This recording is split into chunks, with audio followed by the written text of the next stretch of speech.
Now, this is a great crowd, and it's mixed from young and old, but I'm going to take and split this crowd just a little bit. I'm going to talk directly to the men here for a moment.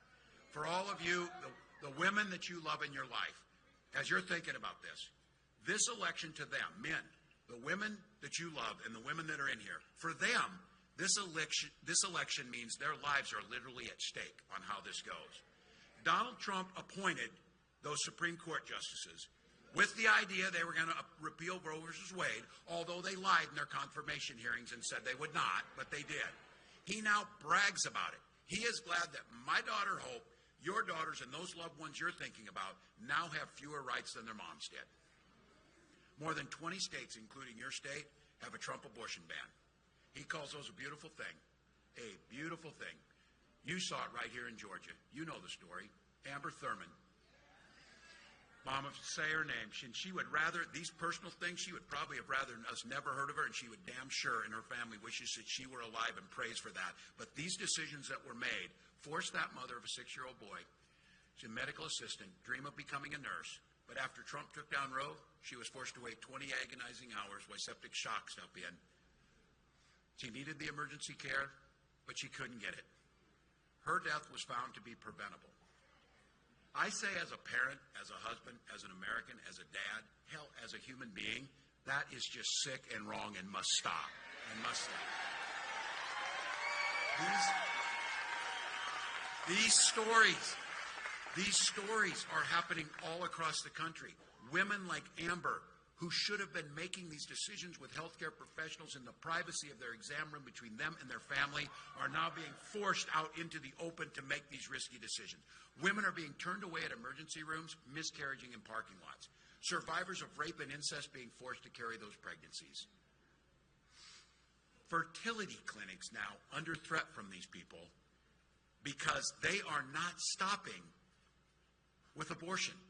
The idea, and I say this, I didn't want to have to talk about this. My wife and I spent years trying to have children.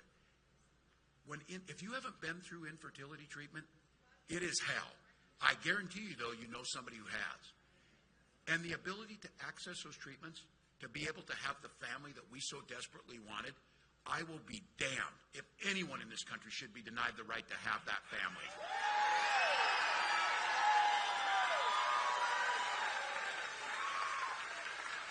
So when we take back the House of Representatives, hold the Senate, and elect Kamala Harris, she will proudly sign that into law. Look, you came here because of love of country. You came here because you believe in the promise of America. We've got a week to go. We can win this thing. But I'm not taking anything for granted. So here's the deal. I did the coaching for too long. It's time for us to do that final huddle and that final pep talk, folks. Here's the lay of the land. We've got about a handful or 7 swing states. Inside there, we have a few counties. We're setting in one of those that can make a difference. That can make a difference, not just in Georgia, but in the entire country. Not just for the next 4 years, but the next 40 years.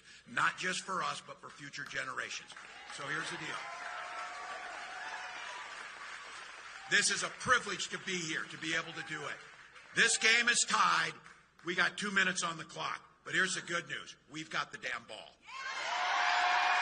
We've got the ball. We're driving down the field. We're blocking and moving forward.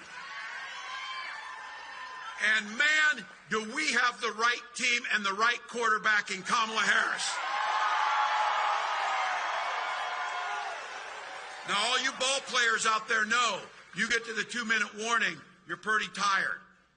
It might be easy to step to the side. It might be easy to take a breather. But this is the time when you dig deep. This is the time when we know that the privilege of being in this moment and being able to make a difference is on our shoulders. And as I've been saying, we got 7 days left. There's a hell of a lot of time to sleep when you're dead. Not now.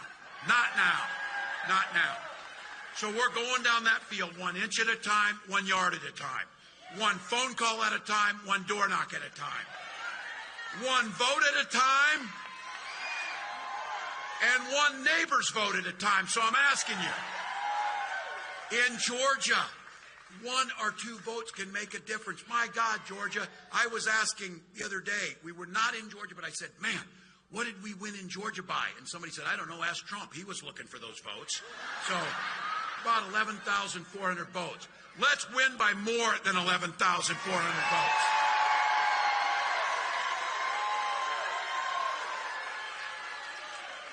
I will just share with you this. I mentioned this the other day to my wife, though. I said, look, I'll take any win on this. And wouldn't it be poetic justice of the universe if we win Georgia and it's by Jimmy Carter's 1 vote? So there we go. Georgia. Look, if you got a chance, go to KamalaHarris.com. But I'm going to ask, how many of you have already voted? All right. Early voting runs through Friday the 1st. You know that.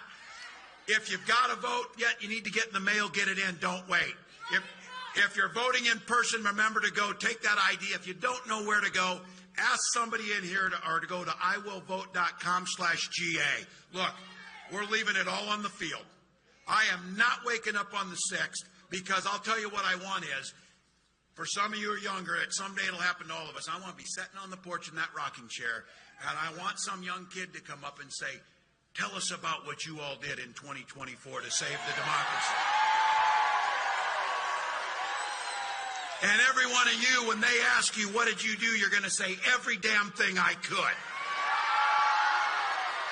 So as the vice president says, when we win. When we vote, when we vote, Georgia, let's do it. Let's go.